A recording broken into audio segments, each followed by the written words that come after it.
Okay, so the next chapter for the class is chapter 15 and chapter 16. Chapter 15 is safety and security, so it's going to be security, occupational safety and health, and incident reporting. And chapter 16 is crowd management and evacuation. So that's going to have the CMP in it, which is a crowd management plan. Major risks, crowd management, emergency planning, and implementing emergency procedures.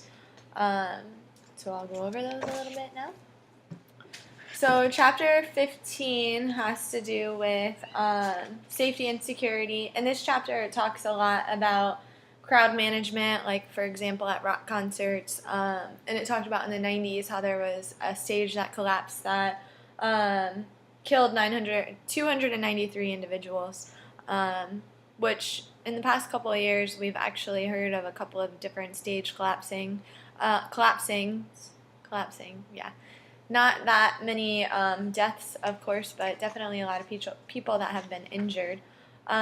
This chapter also talked about security a lot, and it touched a lot that security is not there. I mean, they're required to be there for the premises, equipment, and cash and other valuables, but predominantly their role is to make sure the right people are in the right place, or they're in the place that they're supposed to be. To avoid any potential danger or threats. Sometimes you'll see police service on site. They provide some security as well. Generally, they do it for no cost to community events, like for example, Gasparilla. You saw policemen on horses, or just policemen there in general. Then security services. So law exists in relation to security service organizations. The roles of security officers are to act as a bodyguard or bouncer, or crowd controller. So like the people crowd surfing near the stage, they kind of take them down and put them down and put them back into the audience. Patrolling and protecting the premises. Installing and maintaining security equipment. So providing advice on security equipment and training staff in security procedures. So like people checking IDs that need to get into the gate, a lot of those are security officers that are trained to do that. Then it goes into occupational safety and health, which is a lot of employer responsibilities. So this is like the standards of the OSHA, which in a lot of medical offices actually are implemented and used. OSHA stands for Occupational Safety and Health Administration as the U.S. Department of Labor. You will actually, if you go into your work, you probably will see some of their guidelines on the wall by the workers' comp information. So employers kind of have to follow these. Well, they definitely do have to follow these standards and restrictions to keeping employees safe. And the employees have the rights to review all of these responsibilities and appropriate standards.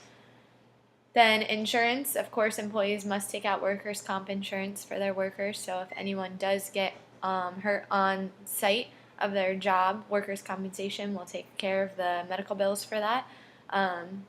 You just have to go to one of their clinics that they approve of. Lifting techniques are usually, safe lifting techniques are a part of training for anyone involved in lifting or carrying, like for example all the stage equipment, the staging and the lighting. Lifting heavy loads, sometimes they're too heavy to lift, which can increase the risk of energy. This also ties in with, of course, going back to the safe lifting techniques, and if it's too heavy, asking for help, or maybe having like a forklift to do that, but of course you have to be certified in order to drive one of those, so have the correct license for that as well.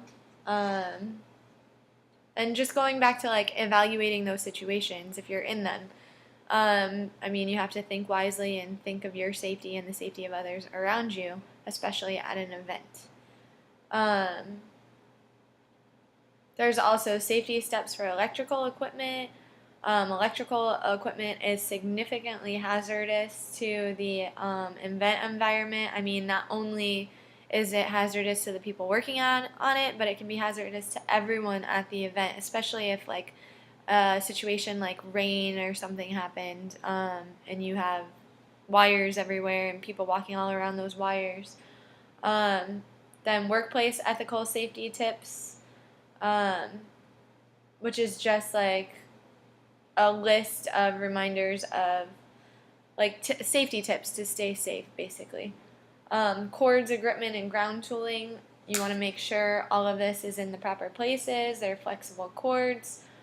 Keeping slack so that people don't trip or fall over those cords. Water, electrical equipment, and power cords do not mix. That's a huge, huge, huge one. That's basically, this chapter gives a lot of like safety tips on how to use stuff like the safe use of machinery, handling of hazardous substances, making sure that it gets disposed of properly, safety signs, and first aid. In the case of an incident happening, of course you want to have either a first aid kit close by or emergency medical staff on site in the case of an incident. And then you have to do an incident reporting if an occurrence like that did happen. So that would be making any communication relating to an incident or emergency. It needs to be clear and also follow a short and specific chain of commands. Most events for their communication methods use radios, and they use them on different channels. For example, the lighting would be on one channel, event operation coordinator on one channel, etc., etc. And that was basically all on that chapter. So basically the safety of the employers and employees. Then it goes on to chapter 16, which is going to be crowd management and evacuation in the case like a bomb threat or something like that. So they list at first in the chapter a few key things to consider when developing a crowd management plan. You want to keep in mind the number of people at the venue, the likely behavior of the crowd. Like, for example, a rock concert might be really different than a country concert in the way that people act and behave. Timing of the event, including like during summer events. If people are going to start getting dehydrated, if it's in the middle of summer, if they're not getting enough water. The layout of the venue, as well as security services to be provided, and legal requirements and general guidelines. So some of these, then it goes on to list a bunch of codes, like for pyrotechnics, outdoor lighting code handbook, American National Standard Practice of Office Lighting, and then again the OSHA code guide. And then it just goes on to like things that you have to estimate, like estimate the number of guests, estimate the number of people or the public corridors, specific entrances, identify areas that need to remain restricted. So this is like getting the layout and kind of knowing, in the case of an emergency, where all the best exits are, where people need to be so they're not blocking these exits so that everyone can get out safely and kind of in an organized manner, as well as blocking off any main restricted zones to people. And then it lists a bunch of major risks, which can be fire or smoke, bomb threat, terrorist threats to VIPs, flood, earthquake, or other natural disasters, heat failure or air conditioning or lightning, which happens in Florida a lot, gas leaks or biological hazards, crowd crush, overcrowding, congestion, riots or protests, vehicle accidents, and collapsing fences or other structures like stages. For each of the above, the response of the public to emergency should be evaluated so that the emergency team has procedures in place for preventing the panic. So like I said, you kind of need to make a plan. So it goes back to the risk management chart that you make for these things. Crowd management, sometimes the crowd does get a little crazy. Depending on how big the event is, how many people are attending the event. And you want to go over, you definitely want to do your research if the event has taken place before. How big was the crowd then? How was the crowd's behavior? You can kind of do your estimates off of those, that research information. You want to ban certain types of clothes and accessories. Introduce mosh pit safety. Ban stage diving or body surfing. All of these can relate to safety hazards of the guests and people around those people. Then emergency planning. Every business needs to have guidelines for emergencies. So this is where the crisis management plan comes into play, which is a detailed guide outlining the policies and procedures followed in case there is an emergency situation. So yeah, you want to have one of those kind of already thought up. And there's different people in charge of different things for that. So there's going to be a crisis manager, an administrative coordinator, operations coordinator, employee support coordinator, technical support coordinator, floor monitor, stairwell monitor, handicapped persons monitor, etc., etc. So there's a lot of people that need to take place into the contingency of the plan. Then also implementing emergency procedures. So this is going to be like fire procedures. There's 4 major steps that should be initiated into that. Then evacuation procedures, bomb threat procedures. So basically all of the main procedures that, there's biological threat ones, medical emergencies, earthquake emergencies, severe weather emergency ones.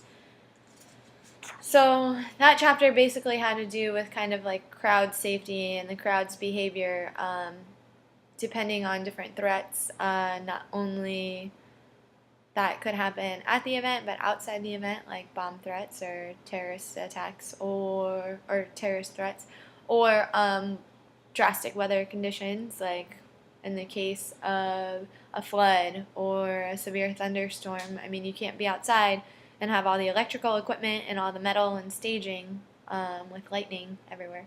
It just doesn't work. It's a safety hazard. But yeah, those 2 chapters definitely tied in with each other. The first one was more on like employees and employers, and the second was basically the safety of the crowd, or the people being the audience of the event.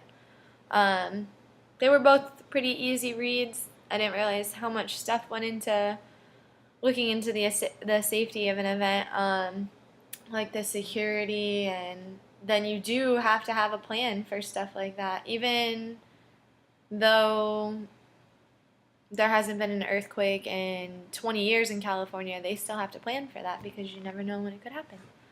But yeah, thanks.